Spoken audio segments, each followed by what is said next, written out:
Marcus Washington pressed his forehead against the cold window of the city bus, watching the landscape transform from the familiar graffiti-tagged storefronts and chain-link fences of his neighborhood to the manicured lawns and towering oak trees that marked the approach to Riverside Academy. The 45-minute journey felt like traveling between worlds, each stop taking him further from everything he knew and closer to a place where he wasn't sure he'd ever belong.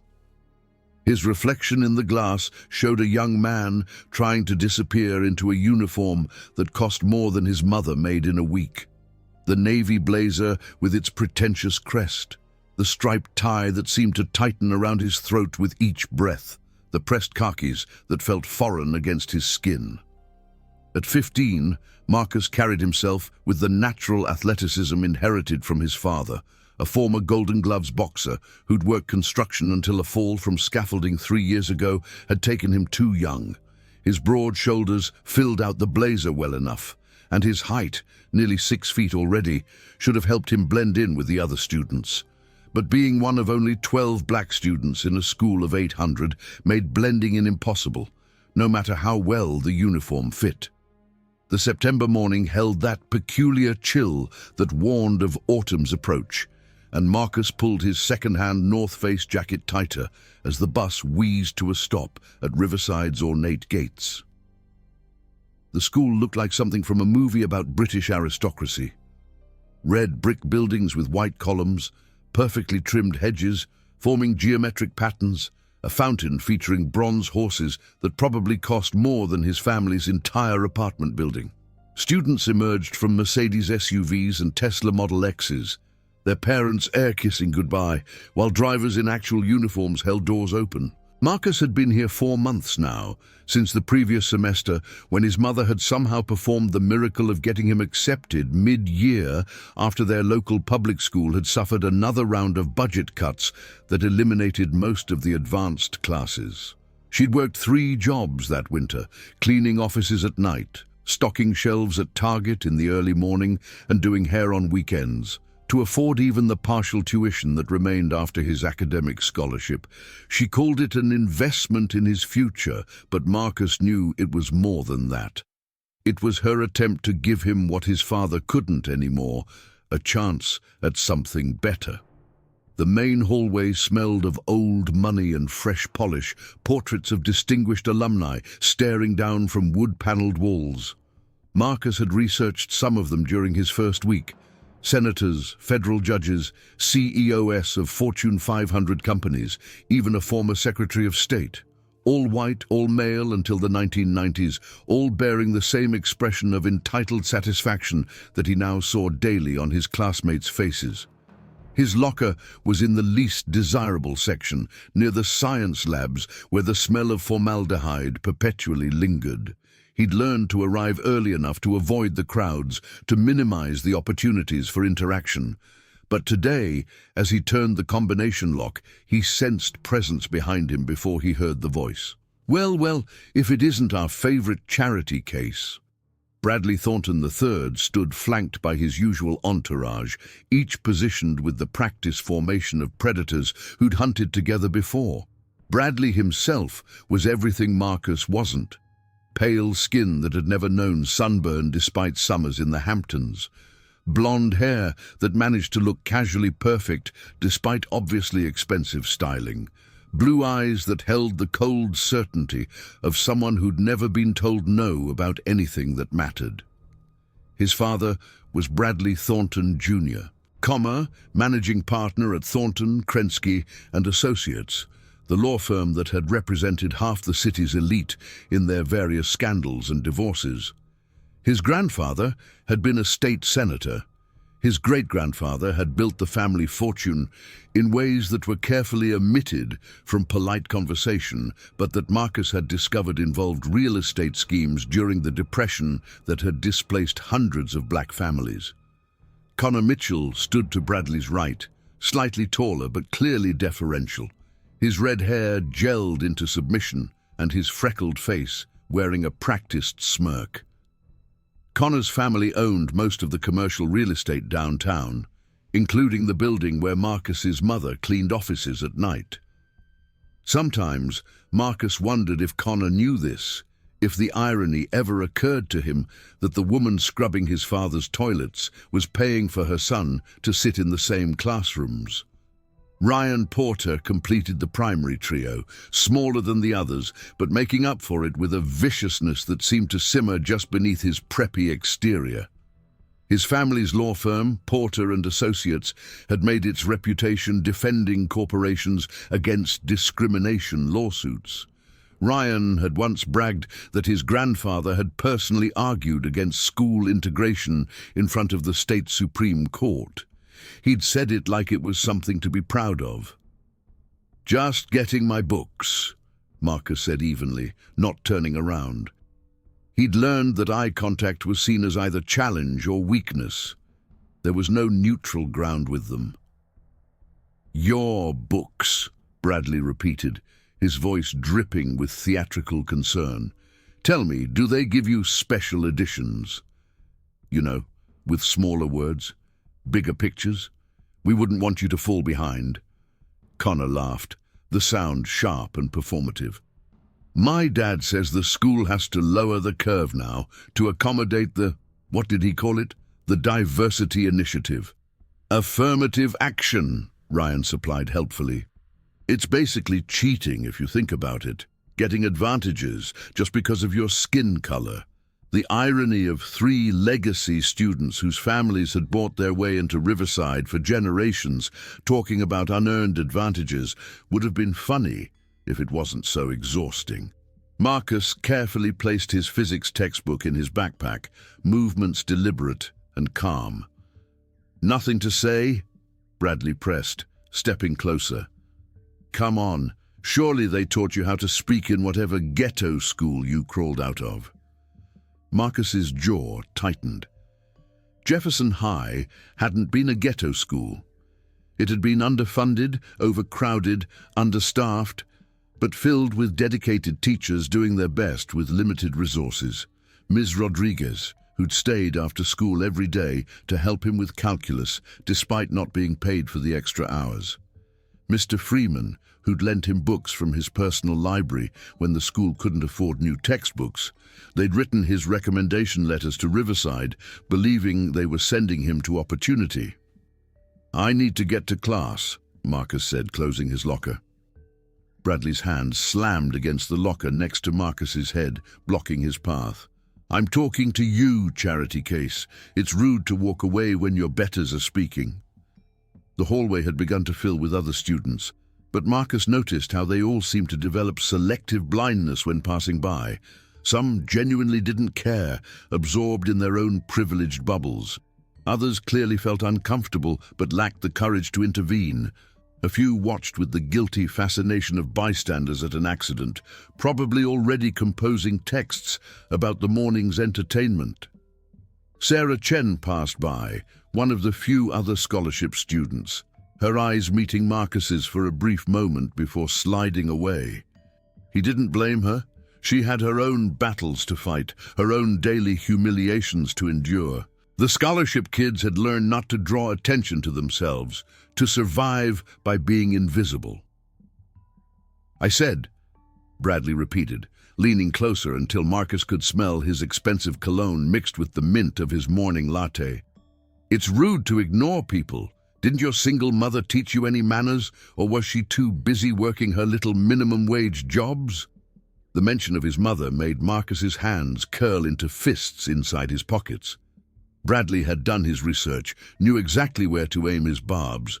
Marcus's mother was the strongest person he knew, had raised him alone for 3 years while grieving his father, had never complained about the sacrifices she made for his education. She'd wake up at 4 a.m. to make him breakfast before her morning shift, would still be awake at midnight reviewing his homework despite her exhaustion. She deserved respect, not mockery, from someone who'd never worked a day in his life. "My mother," Marcus said slowly, finally meeting Bradley's eyes, "works harder in one day than you have in your entire life." Something flickered in Bradley's expression. Surprise that Marcus had responded, irritation that the response held defiance rather than submission. "Your mother scrubs floors," he said coldly. "My mother serves on charitable boards." "We're not the same." The bell rang, its electronic chime echoing through the hallway. Bradley stepped back, adjusting his tie with theatrical precision. "We'll continue this conversation later," he promised, the threat clear in his tone. As they walked away, Connor shoulder-checked Marcus, sending him stumbling slightly. "Watch where you're going," Connor said loudly, playing to their audience. "Some people just don't understand spatial awareness." Marcus straightened his blazer and headed to AP History, his favorite class despite the irony of studying America's past in a building that seemed frozen in it. Mrs. Harrison was one of the few teachers who appeared to genuinely care about education rather than just going through the motions for her comfortable salary.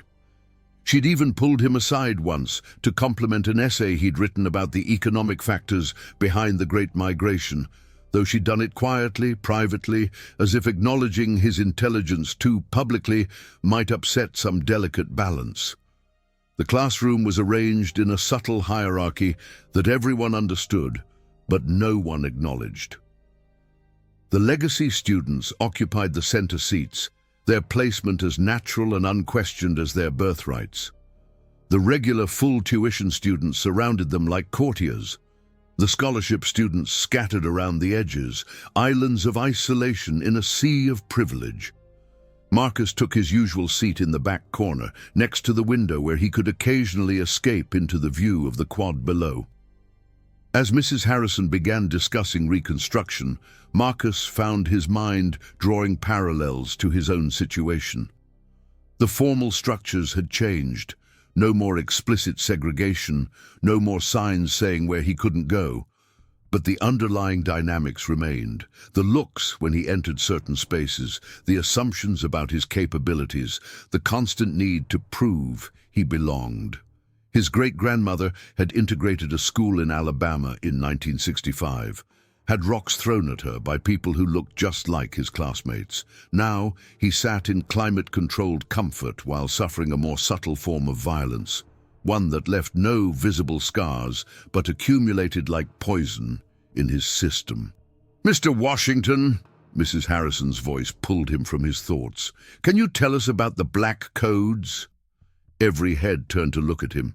Of course she'd ask him about the Black Codes. Whenever the curriculum touched on anything related to Black history, he became the involuntary spokesperson, expected to provide authentic insight into experiences he'd only read about, just like they had. But he knew the game, knew that refusing to play would be seen as ignorance rather than resistance.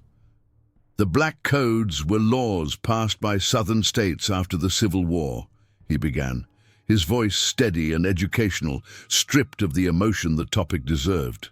"They were designed to restrict the freedom of formerly enslaved people and ensure the availability of cheap labor. They included vagrancy laws, apprenticeship laws, and restrictions on property ownership, essentially recreating slavery under a different name." "Excellent," Mrs. Harrison said, though something in her expression suggested she recognized the weight of making him explain his people's oppression to a room full of the oppressor's descendants. "Can anyone tell me how these codes were eventually challenged?" Silence. The other students had already checked out, satisfied that the black kid had handled the black question. Marcus noticed Bradley writing something on a piece of paper, showing it to Connor with a smirk. He didn't need to see it to know it was about him. After class, Marcus headed to his locker to exchange books, timing it for the brief window when most students were in transit. But as he turned the corner, he found them waiting. Not just Bradley's usual crew, but two additions, Chase Hammond and Tyler Brooks, both varsity wrestlers whose families had donated enough to the school to have buildings named after them. The Hammond Athletic Center, the Brooks Memorial Library, though Marcus had never been able to find out what exactly they were memorializing. "We weren't finished talking," Bradley said, his casual tone belied by the tactical positioning of his friends. I have calculus, Marcus said, attempting to move past them. Tyler shifted to block him, his wrestler's build making him an effective wall. Calc can wait. Bradley's trying to educate you about how things work here. The hallway was emptier now, most students already in their next classes. Marcus could hear Mrs. Patterson teaching French in a nearby classroom, conjugating verbs in a language that had colonized half of Africa. The irony wasn't lost on him. "Look," Chase said, his voice carrying the false reasonableness of someone used to getting his way through intimidation disguised as logic. "We're not trying to be assholes here. We're trying to help you understand the natural order of things. You're here on charity. That's fine. The school needs its diversity statistics, but that doesn't mean you belong here. It doesn't mean you're one of us." "I never said I was one of you," Marcus replied quietly. "Good," Bradley said, "because you're not. You're a guest here, at best, a temporary inconvenience that we tolerate because the administration makes us. But don't mistake tolerance for acceptance." Ryan pulled out his phone, angling it slightly. Marcus realized he was recording, probably hoping to provoke a response that could be edited to make Marcus look aggressive, angry, dangerous, all the stereotypes they already believed. "My grandfather built the science wing," Connor said conversationally. "My father renovated the theater. Bradley's family endowed 3 scholarships for deserving students, of course. Real students, not quota fillers. What has your family contributed?" Marcus thought of his mother's sacrifices, the extra shifts, the skipped meals so he could afford the required graphing calculator, the tears she'd tried to hide when she'd realized how much the uniform would cost, even second-hand. But that wasn't the kind of contribution they meant. "We're done here," Marcus said, pushing past Tyler with more force than strictly necessary. Tyler grabbed his arm. "We say when we're done." The touch triggered something primal in Marcus, the same feeling he got in the ring during MMA training when an opponent tried to establish dominance through grappling. His muscles tensed, ready to execute any number of techniques that would leave Tyler on the ground. But his father's voice echoed in his memory. "The strongest man is the one who knows when not to fight." "Let go," Marcus said, his voice carrying a warning that made Tyler's grip loosen slightly. "Or what?" Bradley challenged, stepping closer. "You'll get violent? Show your true nature. That's what you people do, isn't it? Resort to violence when you can't win with words?" The accusation was so hypocritical coming from someone literally having his friend physically restrain Marcus that it would have been laughable if it wasn't so infuriating. But Marcus recognized the trap, react with force, and become the aggressive black student who attacked innocent white boys. Don't react and accept his position as their victim. "Mr. Washington, shouldn't you be in class?" Vice Principal Reynolds stood at the end of the hallway, his appearance too convenient to be coincidental. He'd probably been watching the whole time, waiting to see if intervention became absolutely necessary. His expression was carefully neutral, but Marcus caught the slight disapproval directed his way, as if he'd somehow invited this attention. "We were just talking," Bradley said smoothly, and Tyler released Marcus's arm, comparing notes on the history assignment. "I see," Reynolds said, clearly not believing it, but unwilling to challenge the word of students whose families' donations paid his salary. "Well, perhaps you can continue your academic discussion after school. Get to class, all of you." As Marcus walked away, he heard Bradley murmur just loud enough for him to hear, "This isn't over. You need to learn your place. Calculus should have been a refuge. Numbers didn't care about skin color or bank accounts. Equations were solved the same way regardless of who was solving them. But even here, Marcus felt the weight of expectation. When he'd scored the highest on the first test, Dr. Patel had made him retake it, claiming she wanted to ensure there had been no misunderstanding of the instructions. When he'd scored even higher on the retake, she'd looked at him with suspicion rather than pride, as if his intelligence was somehow an affront to the natural order. He took his seat, pulling out his meticulously organized notebook. His handwriting was precise, each formula copied perfectly, each problem worked through with systematic logic. It was armor of a different kind. Proof that he deserved to be here, that his scholarship wasn't charity, but recognition of ability. But he'd learned that no amount of proof would ever be enough for those determined not to see it. The cafeteria at lunch was its own special form of torture. The food was excellent, organic, locally sourced, prepared by actual chefs rather than cafeteria workers. But Marcus couldn't afford the meal plan. His scholarship covered tuition and books, but the $3,000 per semester for meals was beyond his mother's stretched budget. So he brought lunch from home, sandwiches made with store-brand bread and the cheapest cold cuts, while surrounded by students eating sushi and artisanal salads. He found his usual spot at a small table near the kitchen entrance, where the industrial sounds provided a buffer against the conversations he didn't want to hear.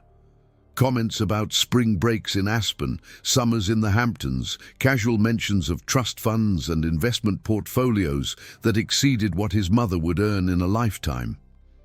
He'd just unwrapped his peanut butter and jelly sandwich, a childish lunch, but protein and calories he needed for training, when shadows fell across his table. Bradley stood there with his expanded crew, now including a few girls Marcus recognized as being from the lacrosse team. Madison Ashworth, whose father was a federal judge, Brittany Cole, heir to a pharmaceutical fortune. They wore their privilege like designer perfume, subtle but unmistakable. "Eating alone again?"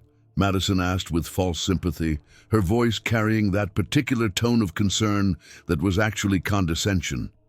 "That's so sad. Don't any of the other scholarship kids want to sit with you?"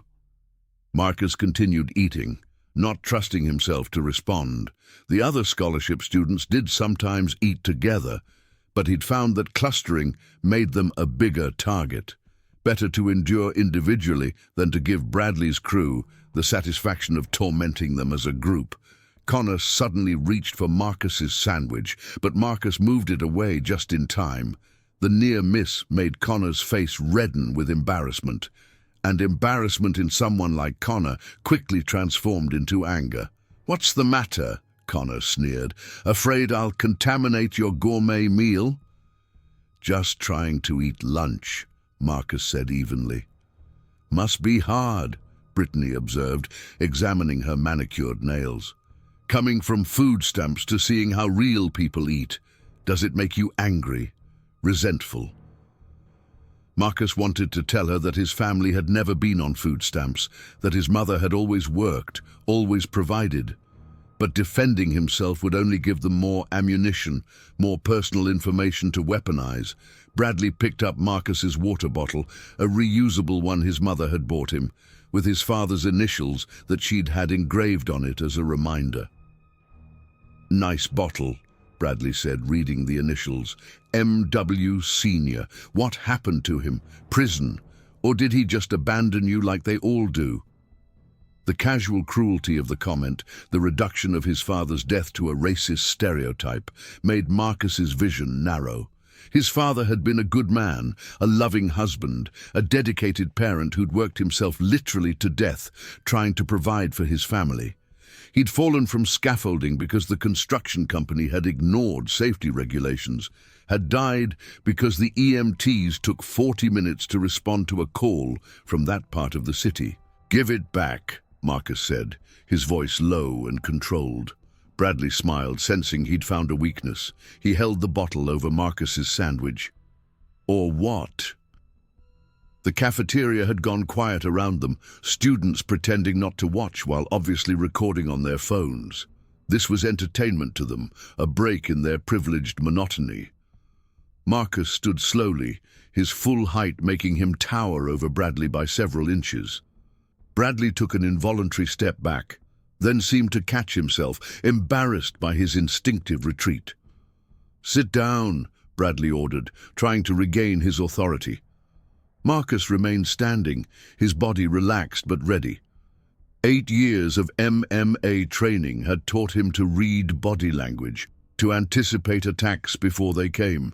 Bradley was all bluster, used to intimidation without consequence. But Tyler and Chase were different. Athletes who knew how to use their bodies as weapons. "I said sit down," Bradley repeated, his voice less certain. Marcus reached for his water bottle, moving with calm deliberation. Bradley jerked it away, and in doing so accidentally poured water all over Marcus's sandwich and the table. The cafeteria held its collective breath. "Oops," Bradley said. Though his surprise seemed genuine, he'd meant to threaten, not to actually spill. But now he was committed to the action, had to own it or lose face. "How clumsy of me." Marcus looked at his ruined lunch, his father's initials on the bottle still visible in Bradley's grip. Something shifted in that moment, a line crossed that couldn't be uncrossed. He picked up the soggy sandwich, walked to the trash can with measured steps, and dropped it in. The walk back to the table felt like crossing a battlefield. "You owe me an apology," Marcus said quietly, standing directly in front of Bradley. The cafeteria gasped. Nobody demanded apologies from Bradley Thornton III. His family's name was on the auditorium, for God's sake. "I don't apologize to charity cases," Bradley said, but his voice cracked slightly. "Then we have a problem," Marcus replied. Tyler stepped forward, trying to reassert their numerical advantage. "No, you have a problem. 5 against 1 aren't good odds." "You're right," Marcus said, not breaking eye contact with Bradley. "For you." It wasn't a threat, just a statement of fact, but something in his tone, in his absolute calm, made them hesitate. They were used to victims who cowered or raged. Marcus's controlled confidence was something new, something that didn't fit their script. Madison laughed nervously. "Are you seriously trying to intimidate us? Do you know who our fathers are? Do you know who you are without them?" Marcus countered. The question hung in the air, philosophical and cutting. These were children who'd never existed outside the safety net of their family names and fortunes. Marcus had been forged by loss, strengthened by struggle, shaped by sacrifice. They had everything but had earned nothing. He had nothing but had earned everything. Dean Whitfield appeared in the cafeteria entrance, his timing suspicious. "Is there a problem here?" "No problem," Bradley said quickly, setting Marcus's water bottle on the table. "Just a spilled drink. Accidents happen." The dean's eyes swept over the scene, Marcus standing, the others arranged around him, the wet table, the watching crowd. "Perhaps you should all return to your seats," he suggested, in a tone that wasn't really a suggestion. As they dispersed, Bradley leaned close to Marcus and whispered, "This isn't over. You need to learn your place." "I know my place," Marcus whispered back. "Standing. You should get used to it." The rest of the day passed in a haze of tension. Marcus could feel eyes on him in every class, whispers following him through the hallways. He'd challenged the social order, had refused to accept his designated position at the bottom. That made him dangerous in a way that had nothing to do with physical threat and everything to do with the fragility of their constructed hierarchy. In his last class of the day, AP Literature, they were discussing Invisible Man by Ralph Ellison. The irony wasn't lost on Marcus, as his classmates offered surface-level interpretations of racism and identity, speaking about oppression as if it were a historical artifact rather than his daily reality. When Mrs. Crawford asked for his thoughts, he was tempted to tell them that invisibility wasn't just about not being seen. It was about being seen only as what others projected onto you. But he kept his analysis academic, distant, safe. After school, Marcus usually went straight to the bus stop, minimizing his exposure to after-school social dynamics. But today, he had to stop at his locker to retrieve his physics textbook for the test tomorrow. The hallway was nearly empty. Most students at their various practices and clubs, activities that required fees his family couldn't afford. He sensed them before he saw them, that primitive awareness that comes from being hunted.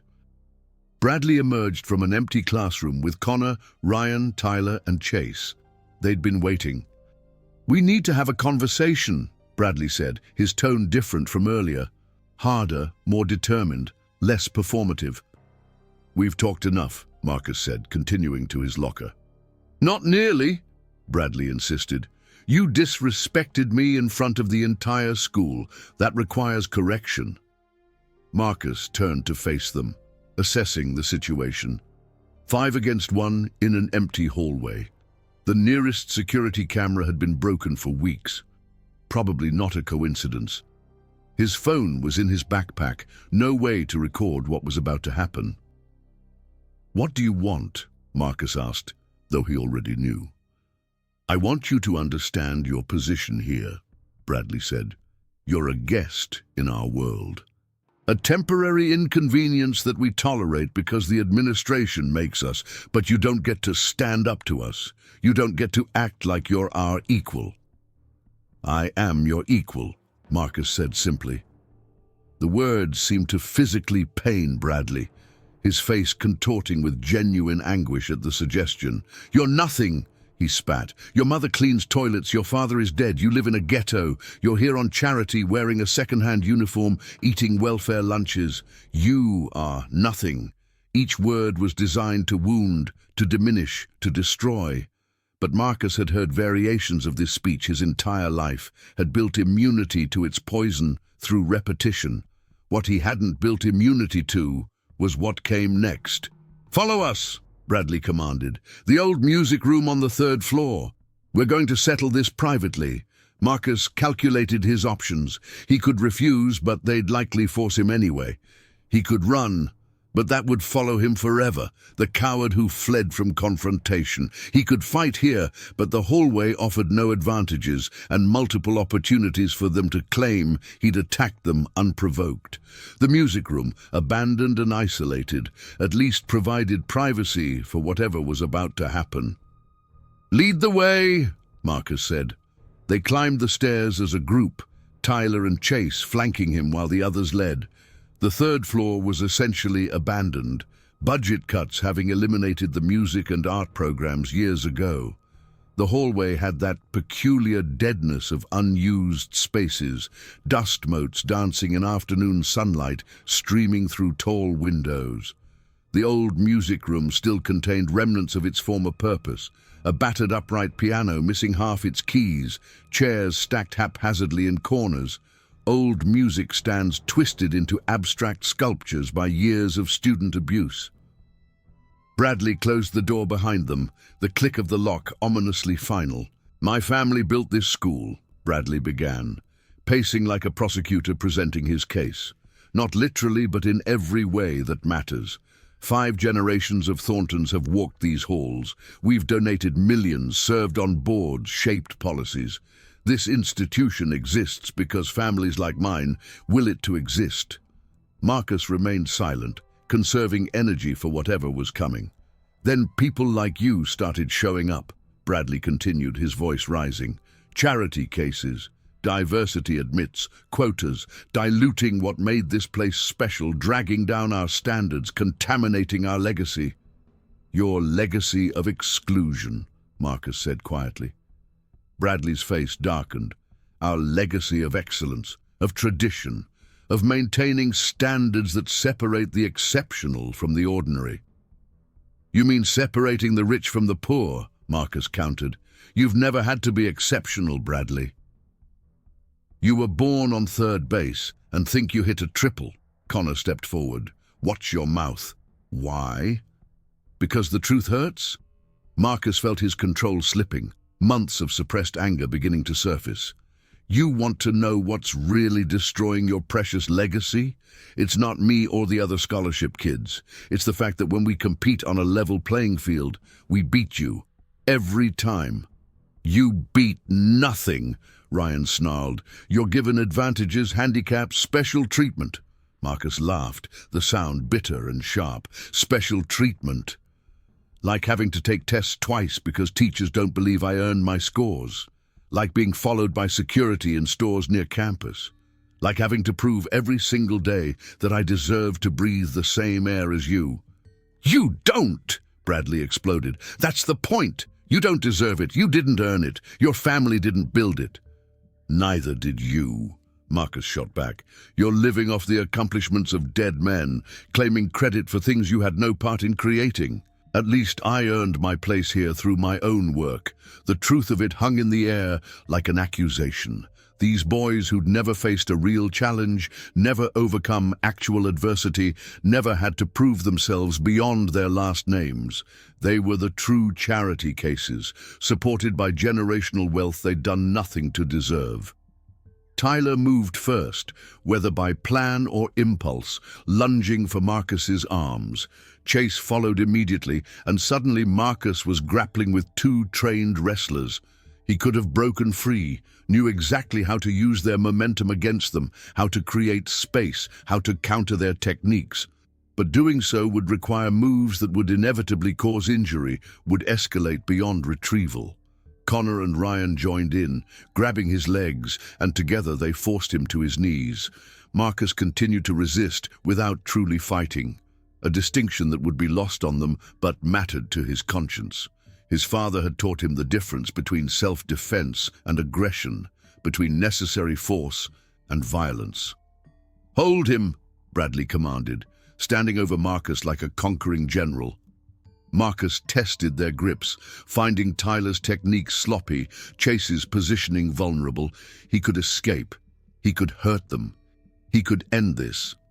But the consequences would follow him forever. The violent black student who attacked 5 white boys. No one would care about the context, the provocation, the months of harassment that preceded it. "You think you're so smart," Bradley said, kneeling to meet Marcus's eyes. "So much better than us. But you're nothing. You'll always be nothing. A footnote in Riverside's history, if you're remembered at all." "Is that what this is about?" Marcus asked, his voice strained from the awkward position. "Your fear of being forgotten, of being ordinary."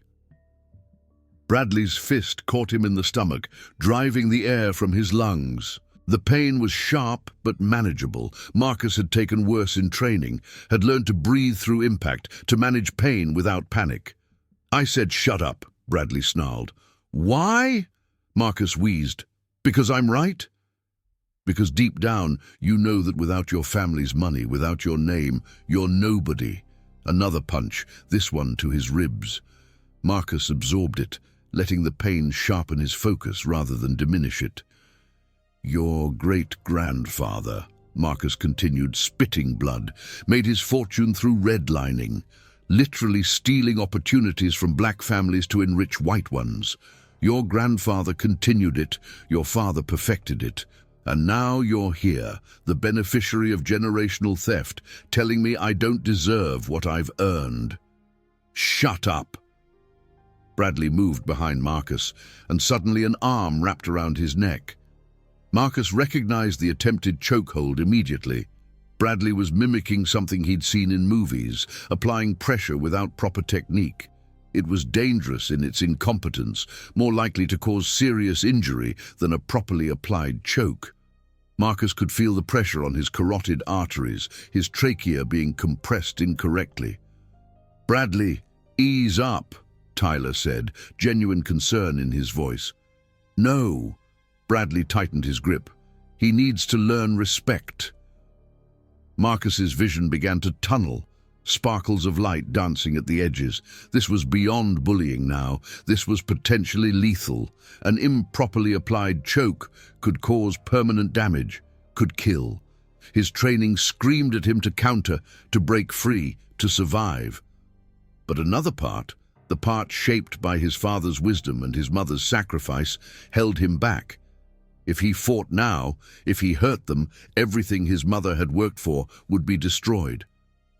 "Dude, he's turning purple," Connor said, his grip on Marcus's arm loosening. "Good," Bradley hissed in Marcus's ear. "Maybe next time you'll remember what happens when you forget your place."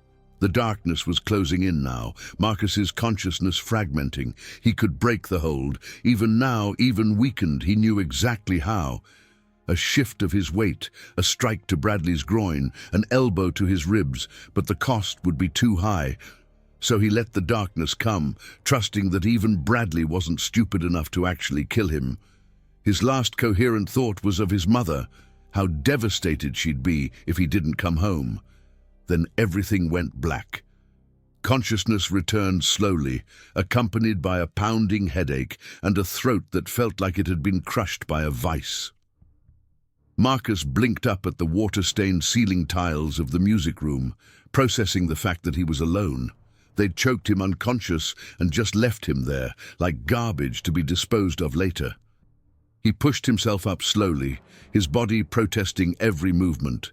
His phone showed he'd been out for nearly 5 minutes, long enough for potential brain damage, though he seemed to be thinking clearly.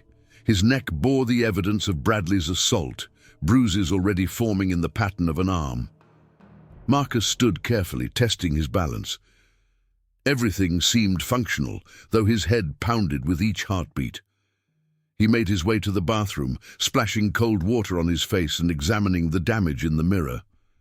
The bruises would be hidden by his collar, but they were there, evidence of an assault that had crossed every line. His phone buzzed, a text from his mother. "Working late tonight. There's leftover spaghetti in the fridge. Love you." He stared at the message, thinking about how she'd react if she knew what had happened. She'd pull him from Riverside immediately, would probably try to press charges, would blame herself for putting him in this position.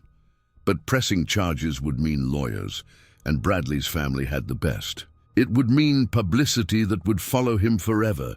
The black kid who couldn't handle prep school, who turned violent, who played the race card. He'd seen how these stories played out, how victims became villains in the retelling. But doing nothing wasn't an option anymore. They'd escalated from harassment to assault, from humiliation to potentially lethal violence. They'd shown they were willing to seriously hurt him, maybe even kill him, to maintain their sense of superiority, and they'd do it again, to him or to someone else, unless someone stopped them. Marcus walked home instead of taking the bus, needing the 3-mile journey to clear his head and plan his next move. His father had taught him that fighting was always the last resort, but he'd also taught him that when fighting became necessary, you fought to win. Not to hurt, not to destroy, but to end the threat definitively. The apartment was empty when he arrived, his mother still at her second job. He went to his room, to the corner where his training equipment was stored. The heavy bag his father had hung, the speed bag that helped his hand-eye coordination, the mats where he practiced forms. This had been his sanctuary, the place where his father's presence felt strongest. He began training, working through the forms his father had taught him, then the more advanced techniques Mr. Chen had added. Each movement was precise, controlled, powerful, without being aggressive. This was what Bradley and his crew didn't understand. True strength wasn't about domination, but about discipline. Not about hurting others, but about protecting what mattered. His phone rang. Mr. Chen, his MMA instructor, checking in as he did every few weeks. "Marcus, missed you at practice this week." "School's been intense," Marcus said, not mentioning that he couldn't afford the gym fees this month. "Your mother mentioned you're at that fancy prep school now. How's that going?" Marcus touched his bruised throat. "It's challenging." There was a pause, and Marcus could picture Mr. Chen's knowing expression. "Challenging how?" "Some kids testing boundaries," Marcus said carefully. "And you're maintaining discipline?" "So far." "Good. Remember what your father always said. The strongest warrior is the one who wins without fighting, but also remember what I taught you. Sometimes, to prevent greater violence, a demonstration of capability is necessary." After the call, Marcus sat on his bed, weighing his options. He could report the assault, but the administration had already shown their unwillingness to challenge donor families. He could transfer schools, but that would mean his mother's sacrifices were for nothing. He could endure, but they'd shown they were willing to escalate to dangerous levels. Or he could stand up, not with uncontrolled violence, but with the controlled application of force that would end the threat without causing unnecessary harm. His father would have urged caution. His mother would have urged endurance. But Marcus was tired of being cautious, tired of enduring. The next morning, Marcus arrived at school with purpose. The bruises on his neck were hidden beneath a turtleneck his mother had questioned, but not pressed about. He moved through his morning classes with focused calm, ignoring the whispers and stares that suggested yesterday's music room incident had already become gossip. At lunch, he didn't go to his usual isolated table. Instead, he walked directly to the center of the cafeteria where Bradley held court. The conversation died as he approached, everyone sensing something had shifted. "We need to finish our conversation from yesterday," Marcus said calmly. Bradley's face went through several expressions: surprise, amusement, then settling on contempt. "I thought we finished it pretty thoroughly." "You mean when you and 4 others held me down and choked me unconscious?" Marcus said loudly, ensuring nearby tables could hear. Several phones appeared, sensing drama. "I don't know what you're talking about," Bradley said, but his voice lacked conviction. Marcus pulled down his turtleneck collar, revealing the purple and black bruising around his throat. Gasps rippled through the cafeteria, phones rising to record. "This is what you did," Marcus said. 5 against 1. Held me down and choked me until I passed out, then left me there. "You're lying," Connor said weakly. "You probably did that to yourself." "For attention?" Marcus asked. "That's your defense? That I choked myself unconscious?" The cafeteria was dead silent now, everyone watching. This was unprecedented.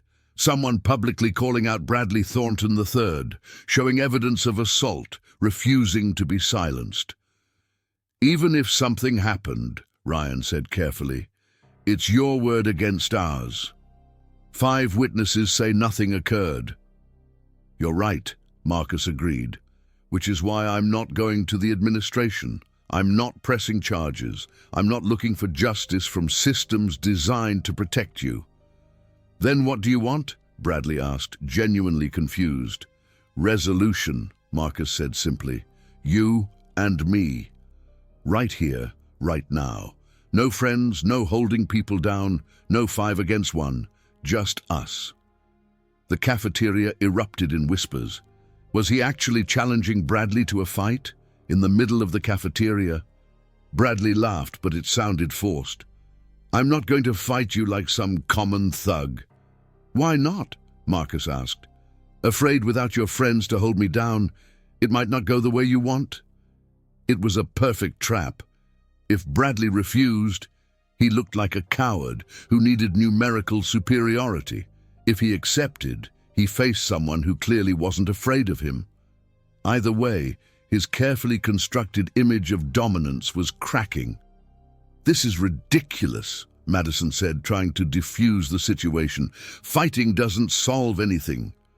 "Neither does choking people unconscious," Marcus replied, not taking his eyes off Bradley.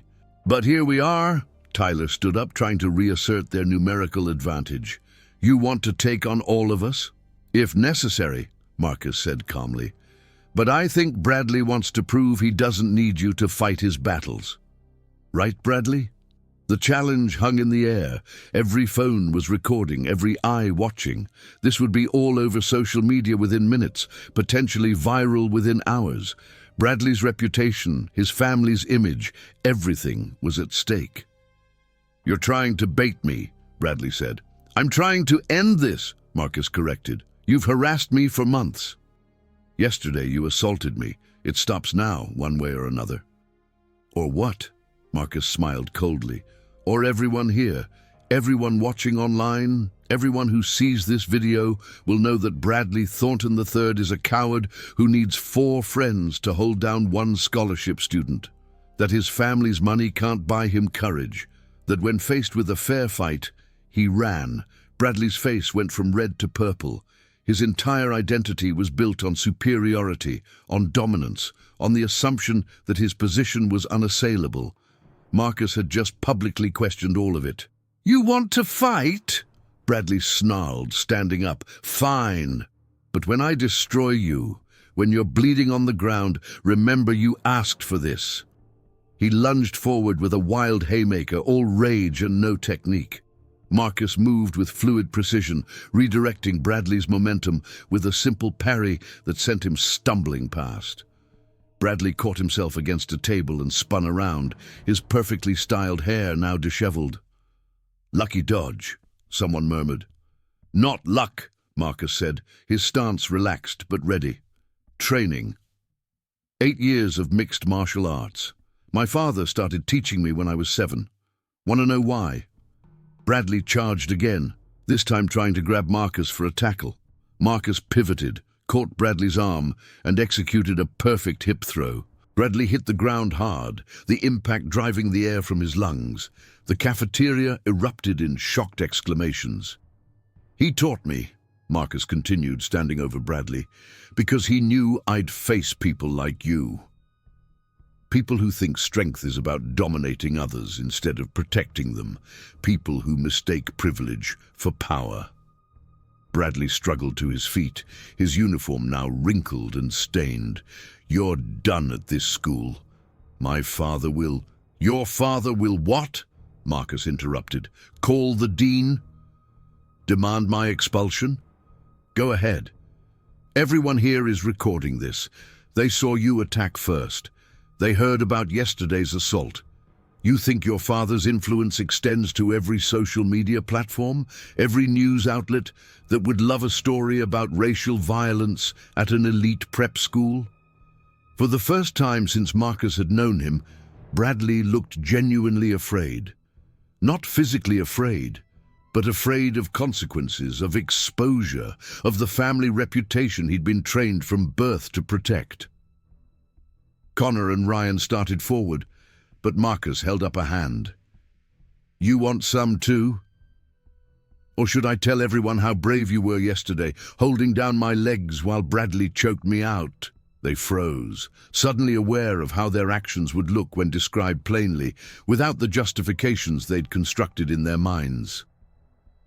"This isn't over," Bradley said, trying to salvage some dignity as he stood. "Yes, it is," Marcus replied firmly.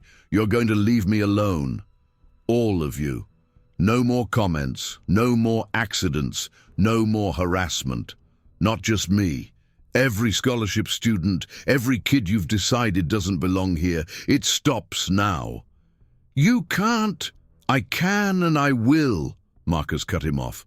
"Because if you don't, if you so much as look at me or any other scholarship student wrong, I'll make sure everyone knows exactly what kind of people you really are. The video from yesterday doesn't exist yet, but it could. Security cameras you thought were broken, witnesses you thought were too scared to speak up. Push me and find out." He turned to address the wider cafeteria, many still recording. "I came to this school to learn, to better myself, to take advantage of opportunities my parents sacrificed to provide. I've endured 4 months of harassment because I believed suffering in silence was strength. I was wrong. Strength is standing up not just for yourself, but for everyone who comes after you." Marcus looked back at Bradley and his crew. "Your time of running this place through intimidation is over. And if any of you touch me or any other scholarship student again, what happened today will seem gentle compared to what comes next." He picked up his backpack and walked toward the door, the cafeteria silent except for the sound of his footsteps. As he reached the exit, applause started. First one person, then another, then dozens. Not everyone, but enough. Other scholarship students, other minorities, even some wealthy students who'd grown tired of Bradley's tyranny. The sound followed him into the hallway, where he found Jasmine Chen waiting. "That was incredible," she said, eyes bright with admiration and concern. "Also, incredibly stupid." Probably, Marcus admitted, the adrenaline starting to fade, leaving him shaky. But necessary. What do you think will happen now? Marcus considered the question. Bradley's parents will probably complain. The administration will probably call my mother. There might be consequences. But at least now it's in the open. They can't pretend it's not happening anymore. His phone buzzed, a message from an unknown number. Check your email. Marcus opened his email to find a video file. It was security footage from the music room, showing the entire assault from yesterday. The timestamp was clear, the faces visible, the choke undeniable. The angle suggested it was from a camera everyone thought had been broken for months. Another message followed. Insurance. From someone who should have spoken up sooner, Mrs. J. He looked at Jasmine, who gave him a small smile. My part-time job is helping with IT, including maintaining the old security cameras everyone thinks are broken. You could get in serious trouble for this. So could you. But some things are worth the risk. That afternoon, Marcus was called to Dean Whitfield's office.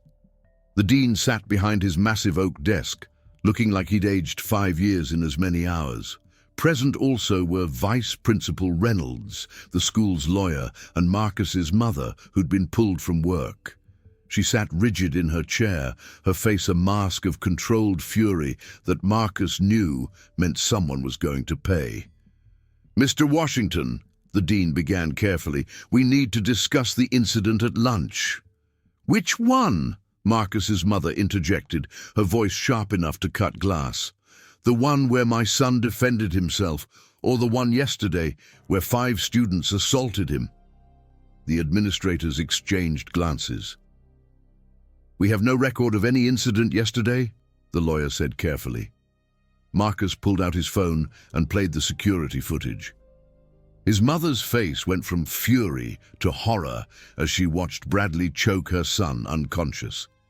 The lawyer's face went pale. The dean looked like he might be sick. Where did you get this? The lawyer asked. Does it matter? Marcus's mother stood, every inch of her 5'4" frame radiating maternal rage. 5 students assaulted my son, choked him unconscious. That's attempted murder. And you're asking about the source of the video? Mrs. Washington, please, the dean said. Let's not be dramatic. Dramatic?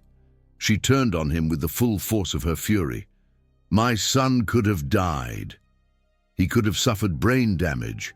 And you call me dramatic? We're prepared to take appropriate action, the lawyer said quickly.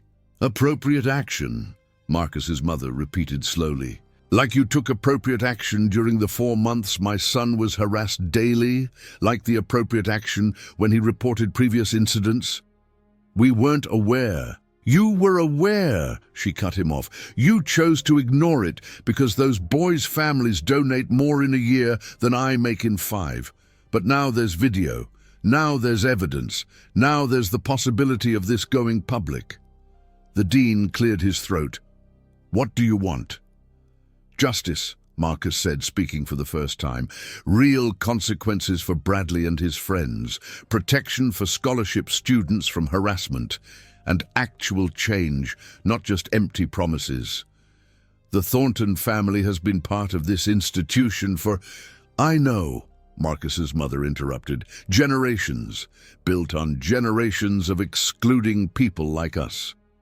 But times change, Dean Whitfield. You can change with them or be left behind.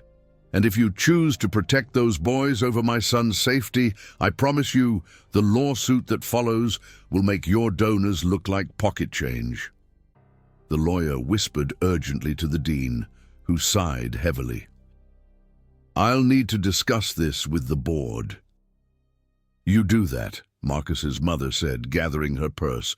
But know that if anyone touches my son again, that video goes to every news outlet in the state, along with a detailed account of Riverside Academy's culture of racist harassment. And I'll personally ensure every parent of color in this city knows exactly what kind of school this really is. As they left the office, Marcus's mother took his hand, something she hadn't done since he was 12. Why didn't you tell me? You were already sacrificing so much, Marcus said quietly. I didn't want to make it harder. She stopped, turning to face him with tears in her eyes. Baby, nothing is worth more than your safety. No education, no opportunity, nothing. You're all I have left of your father. I know, Marcus said. But Dad would have wanted me to stand up eventually. He would have, she agreed. He also would have wanted me to burn that place to the ground for hurting you. Lucky for them, I'm more restrained. Over the next week, the video spread despite the administration's attempts to contain it. Greater Riverside racism began trending locally. Parents called demanding answers. The board held emergency meetings. Bradley's family hired a crisis management firm, but the evidence was undeniable. Bradley was expelled, though his family spun it as a voluntary withdrawal to attend boarding school in Switzerland. Connor and Ryan received month-long suspensions. Tyler and Chase got 2 weeks. More importantly, the school implemented new policies with real teeth: zero tolerance for harassment, mandatory diversity training, and a review board that included student representatives. Marcus became something of a legend among the scholarship students, but he didn't feel like a hero. He felt tired, scarred, older than his 15 years. The victory had come at a cost. Constant stares, whispered conversations, some admiring, others resentful. He was no longer invisible, which brought its own challenges. 2 weeks after the cafeteria confrontation, Connor approached him after school. Marcus tensed, ready for another conflict. But Connor's body language was different, smaller, uncertain. "Can we talk?" Connor asked. Marcus nodded cautiously. "I wanted to apologize," Connor said, the words seemingly difficult. "Not because I have to, but because I've been thinking. My little sister saw the video. She asked me why we were hurting you. I couldn't answer her." "And," Marcus prompted, "and she was right to be disappointed in me," Connor admitted. "We were raised to think we were better than others just because of where we came from. You showed us we were wrong." "Words are easy," Marcus said. "What about actions?" "I'm starting a mentorship program," Connor said, "pairing scholarship students with legacy students. Not as charity, but as equals. Learning from each other. The administration loves it. Great PR after everything." Marcus studied Connor's face, looking for deception but finding what appeared to be genuine remorse. "Why should I believe you've changed?" "You shouldn't," Connor said simply. "But maybe give me a chance to prove it." Marcus considered this. Change was slow, generational, imperfect, but it had to start somewhere. "One chance," he said. "Don't waste it." As the semester progressed, Riverside slowly adjusted to its new reality. The mentorship program actually materialized, with Marcus reluctantly agreeing to participate. He was paired with a nervous freshman named Anthony, another scholarship student who reminded Marcus of himself those first months.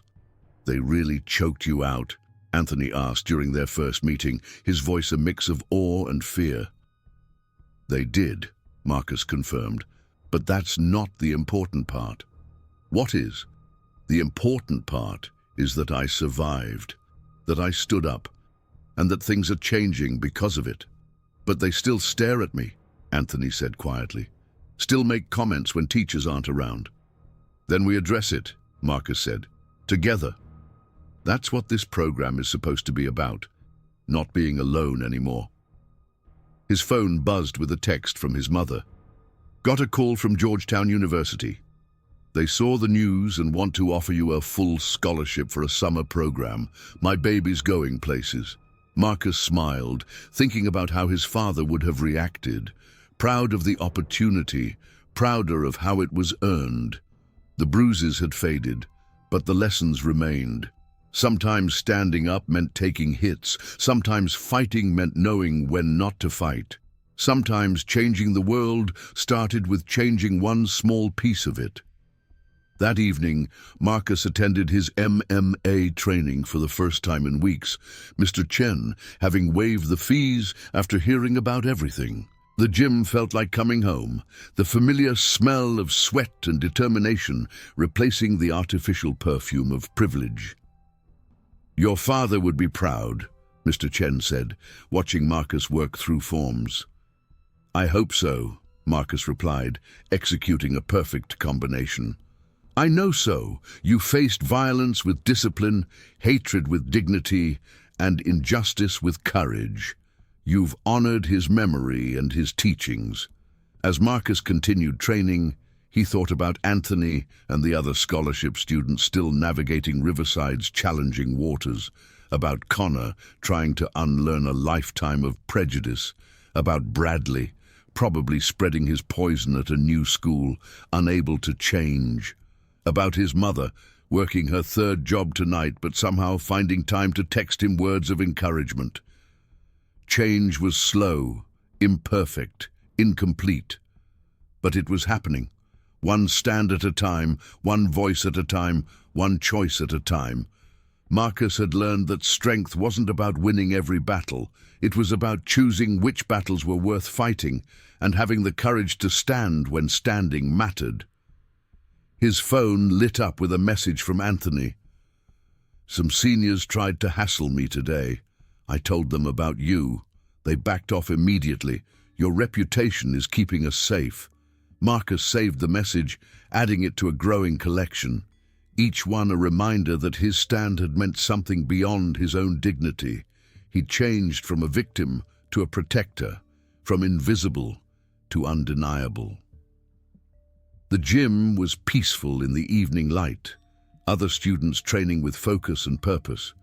Marcus found his rhythm in the familiar movements, each technique a meditation on control, each form a prayer for strength.